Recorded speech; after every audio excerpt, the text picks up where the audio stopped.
So I'm off on a 16-day trip to Corsica and Sardinia with the P.E.M.C club. Another organised trip, meeting up with a couple of buddies, Wayne and Brian at Folkestone. So today is Friday the 11th of May? Yeah, the 11th of May, and the three of us, Wayne, Brian and myself, are meeting up a day earlier than the trip. The trip actually starts officially by meeting up at a hotel in France tomorrow night, Saturday night, but we decided that we'd take an extra day, take it easy, go across. Wayne would like to visit a couple of RAF memorials, so we're going to do that first and then find a hotel in Saint-Omer. So not too far into France tonight, but then I've devised a route slightly to the east before we drop down south. So out of Saint-Omer we're going to go down through the Ardennes, which should be a nicer ride than just thrashing down a motorway for most of the day. So that's the plan, and I'll show you more of it in a while. Quick check-in at Folkestone, really simple here. Alright, 6 other guys are here.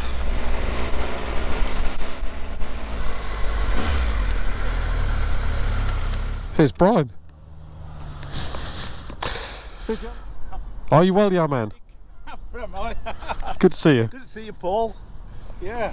Okay, so we've just come off the tunnel, and we're just going inland.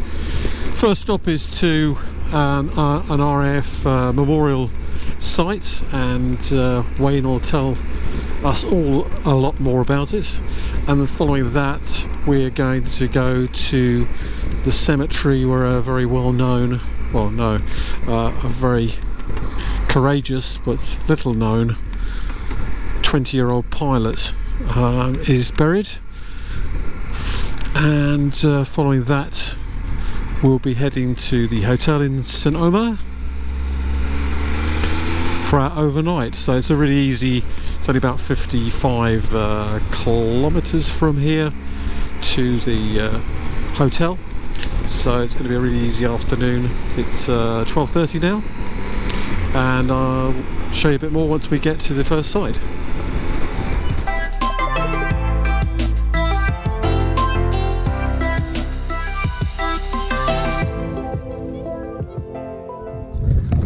So we're here at the Saint-Omer, which was the headquarters for flying operations for the Royal Flying Corps, and then later the RAF, which formed 100 years ago on April the 1st, 1918. And in 2004 somebody thought it'd be a good idea to mark the fact that this was the birthplace of the operations for the oldest independent air force in the world, and so they put this memorial together. If I just walk forward and spin, you can see that the monument is a huge golden eagle with the Per Ardua ad Astra logo of the Royal Air Force. Now it used to be that every service establishment would have an SKC, a Services Kinema Corporation cinema, and the cinema was on an Air Force base, was called the Astra. So the WAGs believed that the RAF motto is in fact through hardship to the cinema. And then the reverse side of the monument tells you the purpose of it. And here we see a summary of all the operational squadrons that operated from here, and it is quite stunning to think that at the beginning it would be one or two of them, but pretty soon it built up to this amazingly long list by 1918. And then on the 1st of April 1918, Lord Trenchard, as he later became, after campaigning long and hard, got the okay to merge the Royal Naval Air Service with the Royal Flying Corps. Over and out.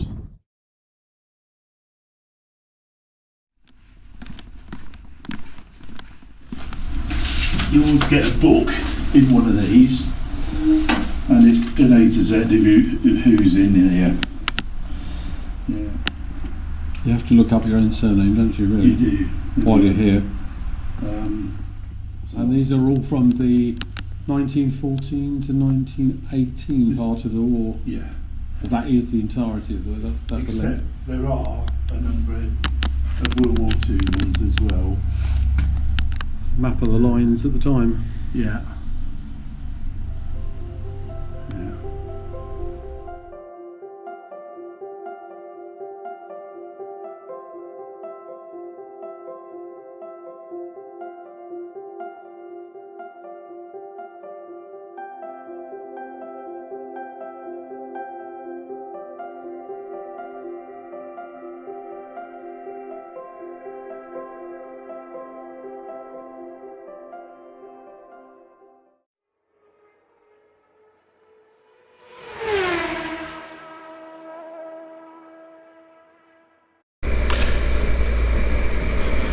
Good morning. So day 2 of the Corsica and Sardinia trip, and we've just left the hotel at Saint-Omer, and we're heading down to the first night of the proper P.E.M.C trip, where we meets up in Virty le Francois. We're going to try and go down through the Ardèche for a more rural look rather than the A26, and we're currently heading towards Lille to go and have a look at the palace there, which is apparently very interesting, get a few photographic shots. So we're just arriving in Lille, and we're about a kilometre away from the palace, I believe, in a sort of coffee stop photography place. So I'll just leave this on a few minutes. From here we've still got 346 kilometres down to the evening hotel.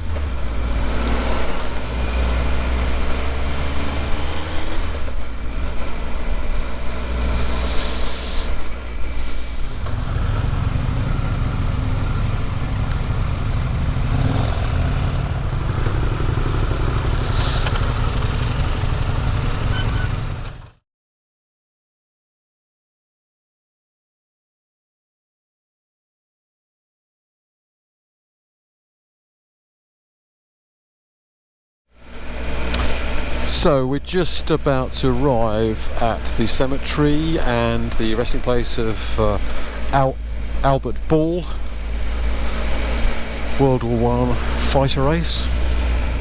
I will revert to my colleague Wayne Morris to give you the history behind Albert's short but very successful life and his family story.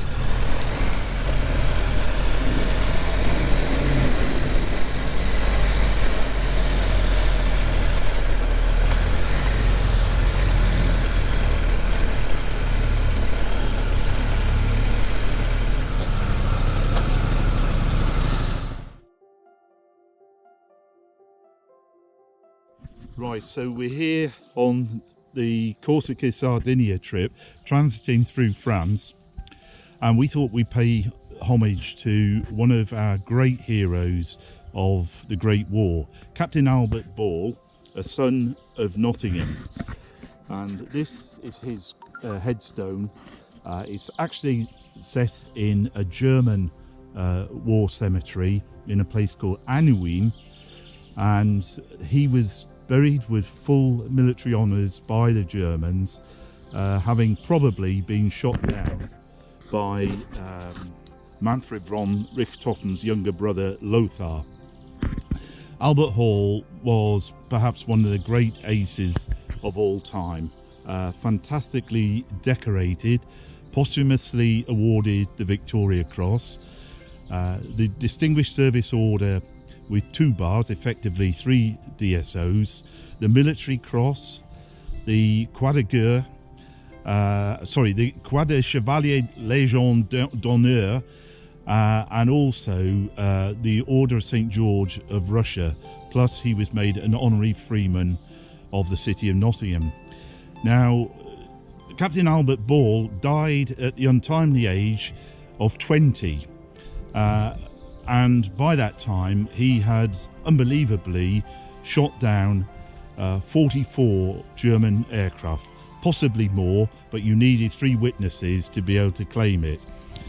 Many of those were shot down when he was still a teenager, which is almost inconceivable to us, really.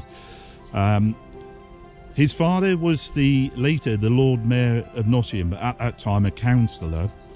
And after the war, his father approached the farmer whose land that Albert crashed into, with a view to purchasing the field.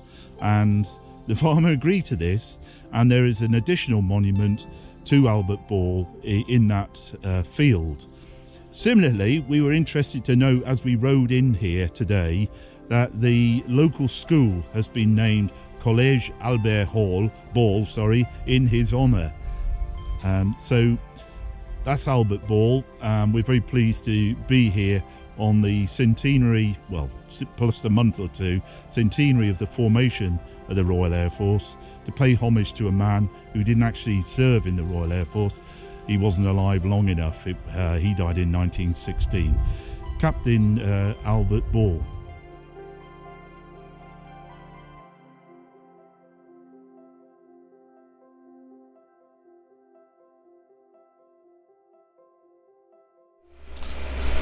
So we're about 1.1 kilometres out from the hotel.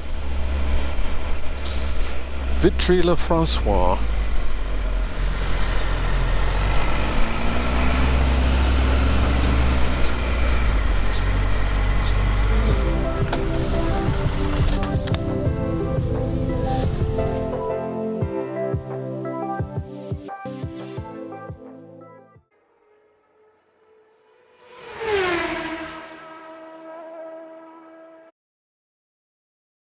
So day 3, we've just left the hotel at Vitry-le-Francois, and we're headed 500 kilometres to Grenoble.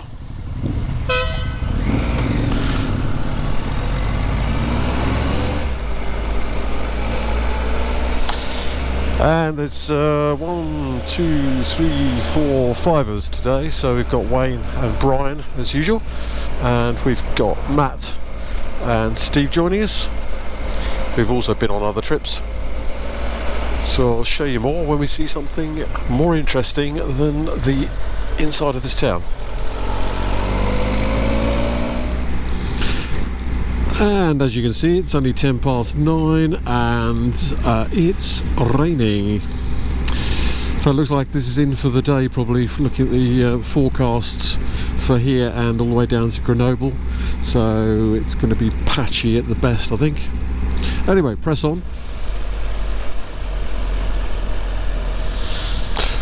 This is the pretty, yet wet, village of Semur, or town of Semur, S-E-M-U-R. And it was recommended to me as, oh, look at the crack in that tower, oh my goodness. How pretty is this? Cobble streets aren't great in the wet though, but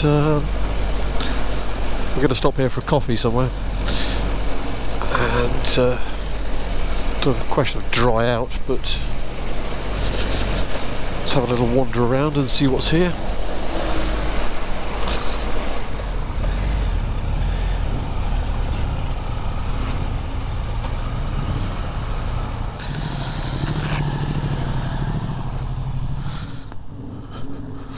So this is the main road through Semur. Oh, there's a couple of coffee shops here.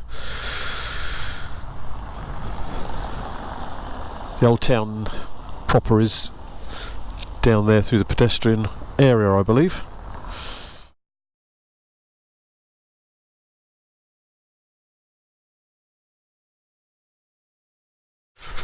As you can see, the weather's remained pretty miserable, and apparently it's raining all over France. and it's possibly going to be raining in Corsica as well. Best laid plans and all that. So I think today will be a fairly short direct trip straight down to Grenoble. Hopefully the last toll before the hotel. Don't know what the guys have been stuck in the toll booth. Everybody seems to be having problems with the toll booth.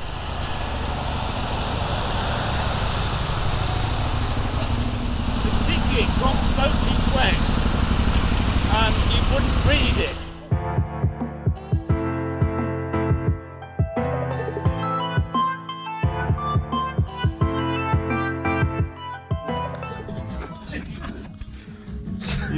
We don't. I'm just going to give you a little view.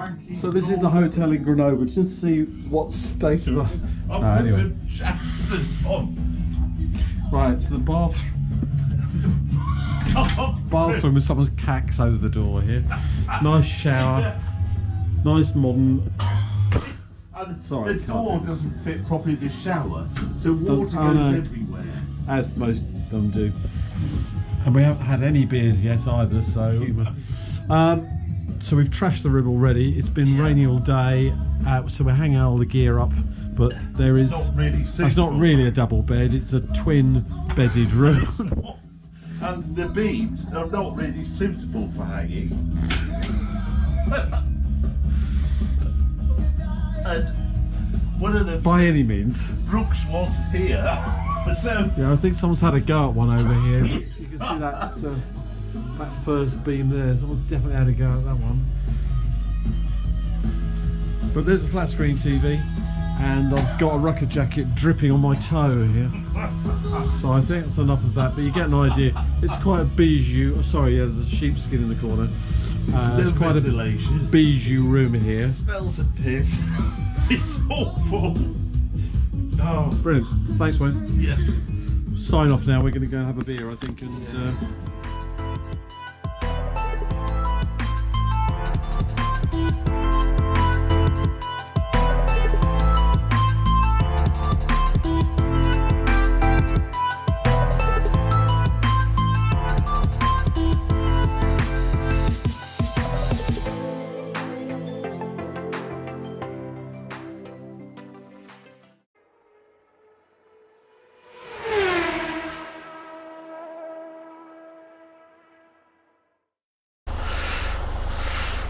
Good morning, day 4, Grenoble to Toulon and the ferry for this evening's overnight down to Corsica.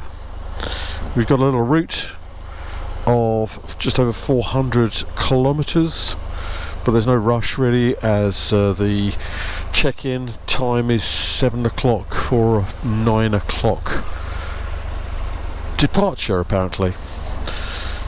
So we're just waiting for the last man to exit the underground car park and we'll be ready to go.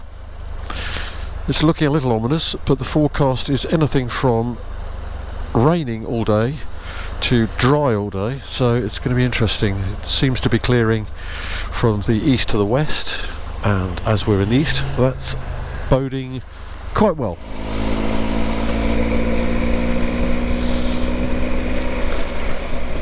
Don't know if you can see this, but look at the snow on the side of the roads up here.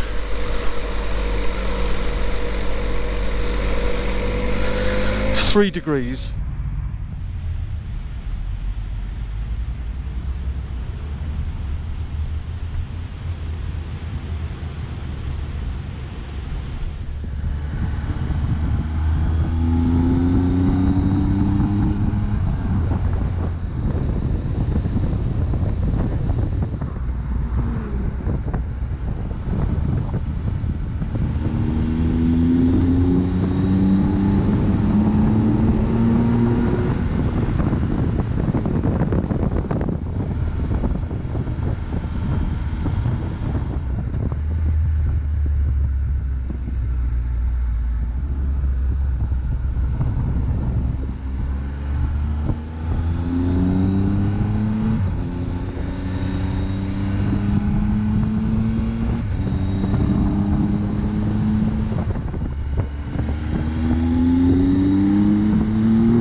Day 5.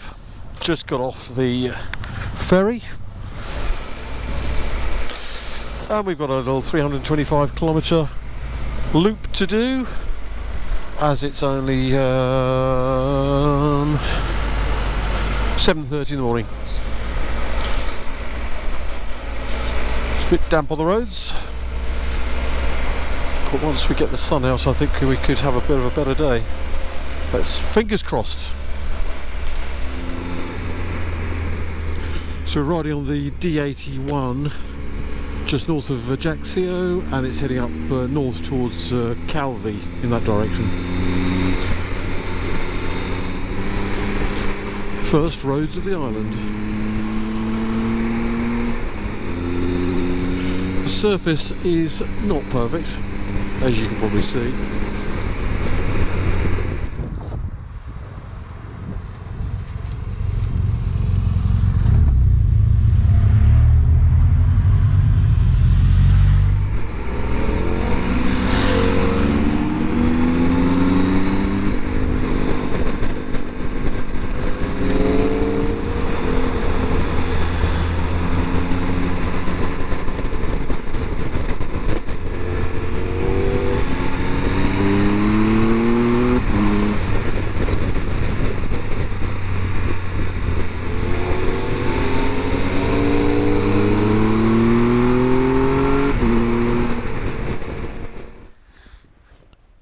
Bit nice.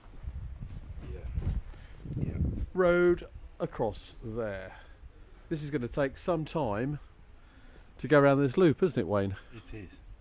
It's taken, we've only done about 40 miles. I know. It's going to take...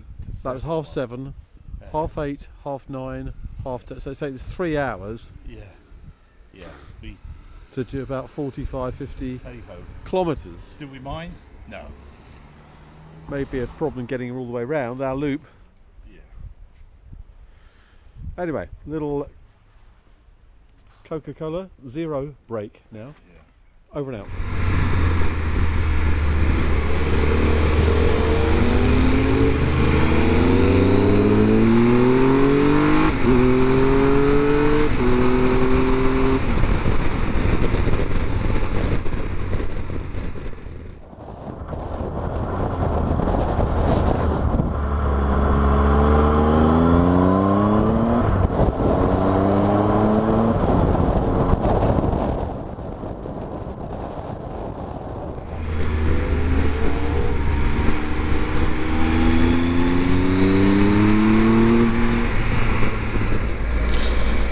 Really pretty villages, towns.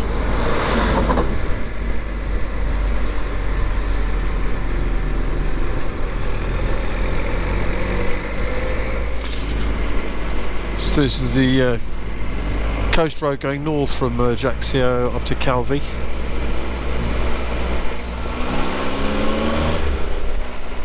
Oh, Piana.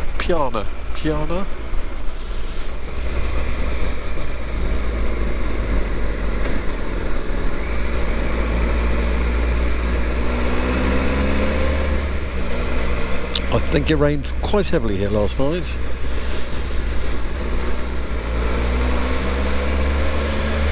Fabulous.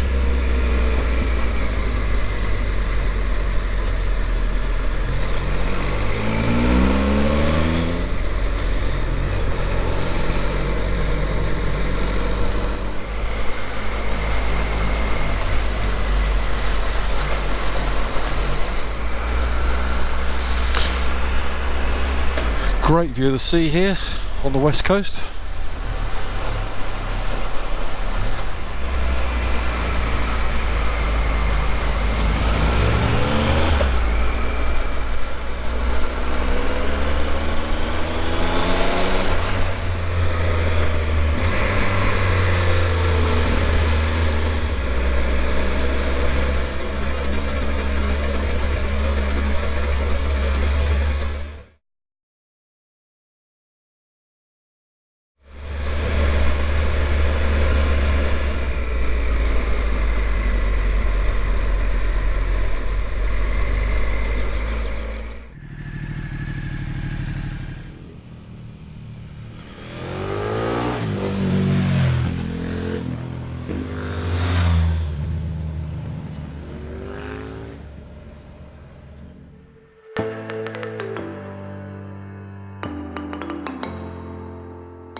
Continuation of the road north to just left Porto, and this is north of Porto heading towards Calais.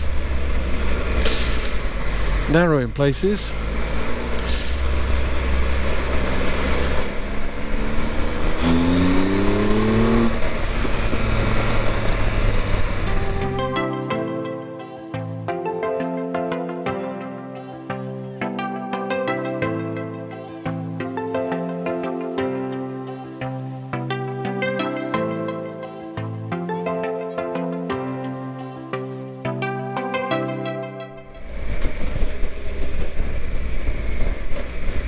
.27 kilometres to Calais.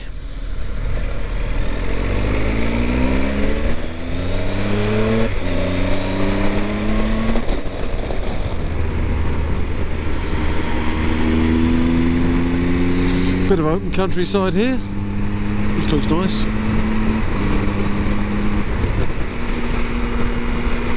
So we're heading across country now to Bastia. The roads are a lot better, quicker across the centre here. It's an end road.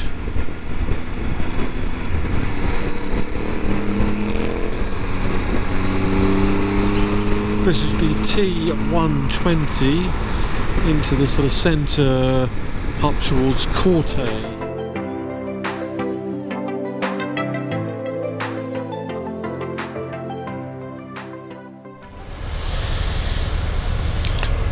This is Ajaccio at rush hour time. This is 5:17 p.m. So we're 1.6 kilometres from our hotel for the next 2 nights.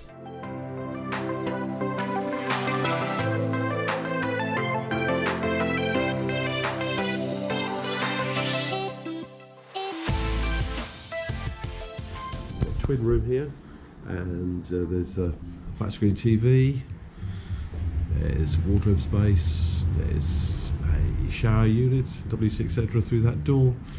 We've got little desk units here, but the best bit about it is it's got its own patio area, and look at the view of the sea here. So this is tucked right down at the bottom of the hotel arrangement. Oh, the tide is well in this morning.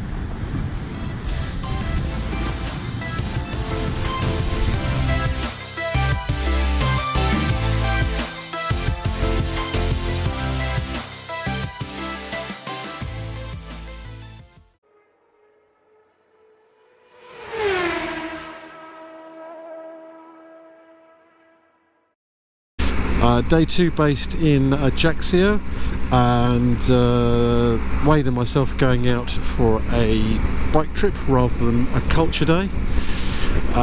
Some might argue it is a culture day, and we've got a route of about 160 kilometres, 160 miles. Sorry, we've got a route of about 160 miles out to the east coast and then returning back to Ajaccio. We're heading currently in a northerly direction up to Corte.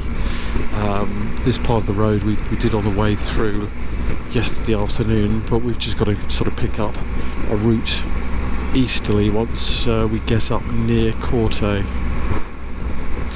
So things about the bike, as some of you may have noticed, this is the Generation 3 Tiger 1200, whereas I had the Generation 2 in my touring last year.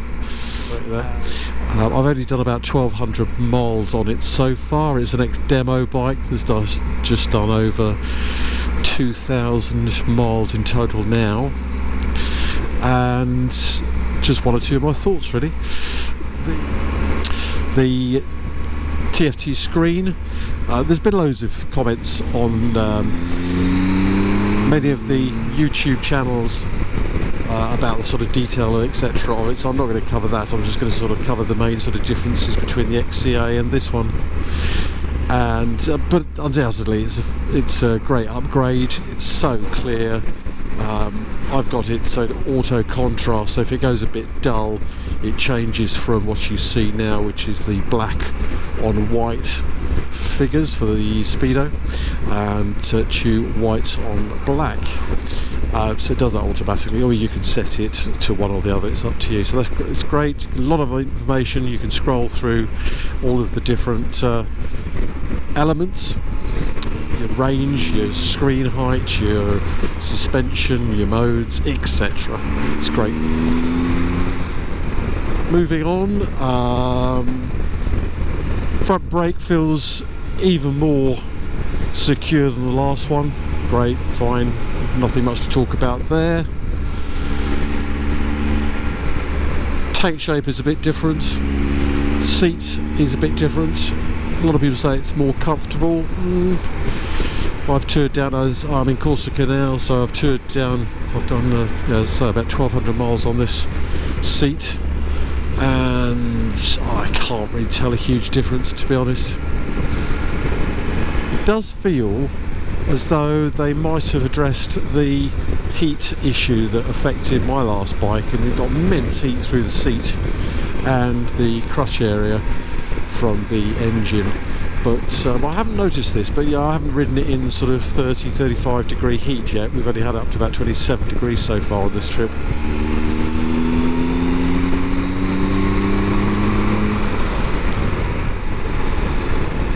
Great 6-gear acceleration. Don't like the TFT screen is fabulous, but for touring purposes I just loved having the Garmin sitting above the dials on the XCA, whereas this you've got to fit it somewhere else. What else? Suspension seems pretty similar to the last one, to be honest. It's semi-active.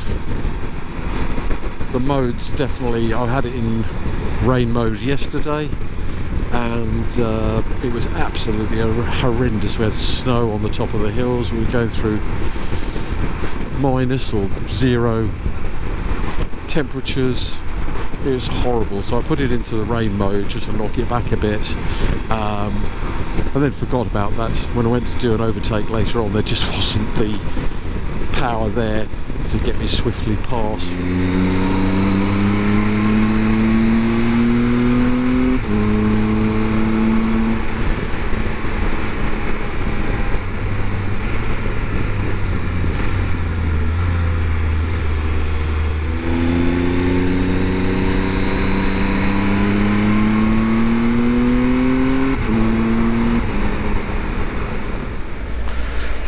We did that little link road between Corte and over to the road that goes down to the sort of east coast.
this is what Ajaccio's traffic is like.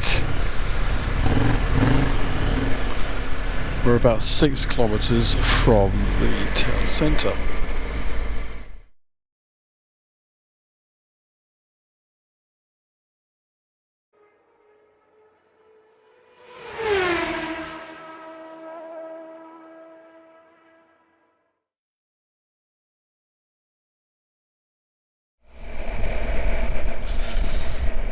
Good morning. So it's day 7.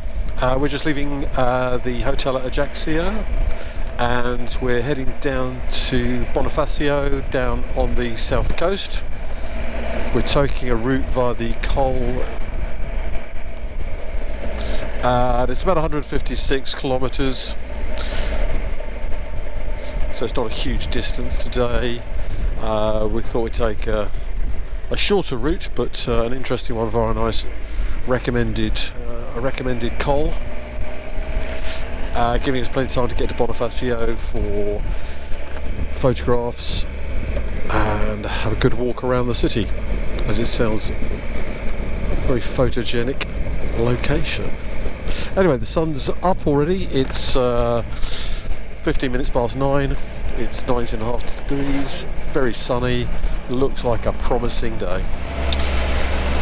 Okay, so we're just about to turn left onto the D420, which I believe is the start of the Tarn that I was talking about earlier.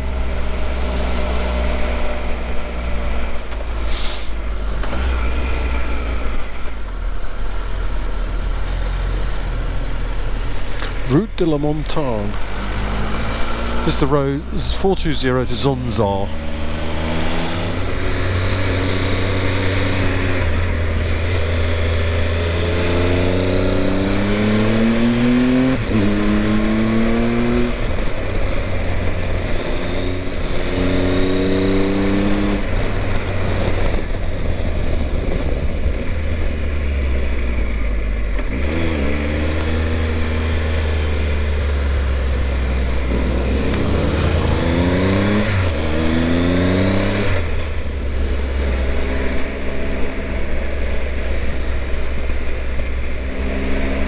Bare the cliffs are around here.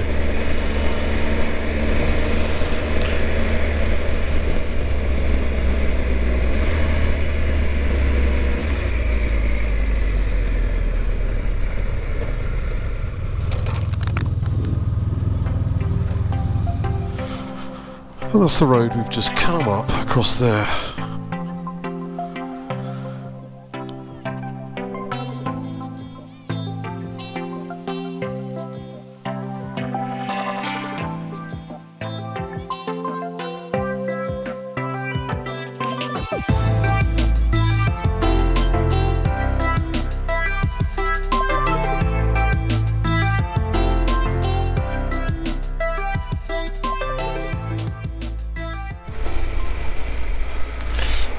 This is the road featured in the Ride magazine, where they do their extra on islands, specifically Corsica, obviously.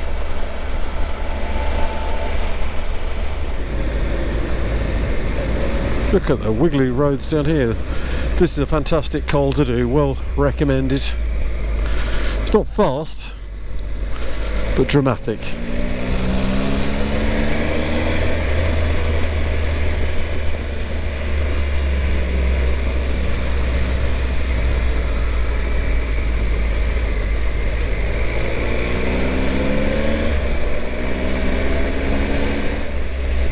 Had a bad fire up through here at some point.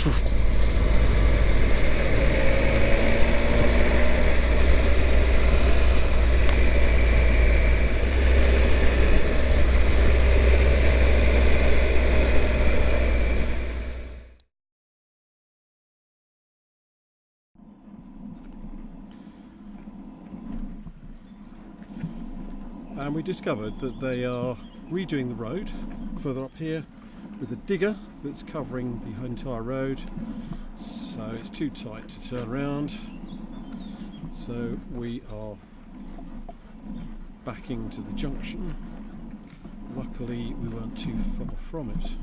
Pick up on this, we just went up a fairly narrow road and it looked okay for about 100 yards or so. Then we discovered that they were doing roadworks and there was a machine right across the road and it's just too narrow to turn around, so we had to back all the way, back the 3 bikes right down to the junction again, and we're now not retracing our steps, but the only other option on a detour was this road, and I'm not quite sure where it's going to come out. Distance to travel has gone up a bit, time has gone up about 30 minutes, but we haven't got any choice really. What views though, look at the trees here. This is really the centre of Corsica. So we just turned right onto the D268 and we're heading towards the town of Sagrine, I think it is, S-A-G-R-E-N-E. I'm going from memory here, maybe slightly different on the map.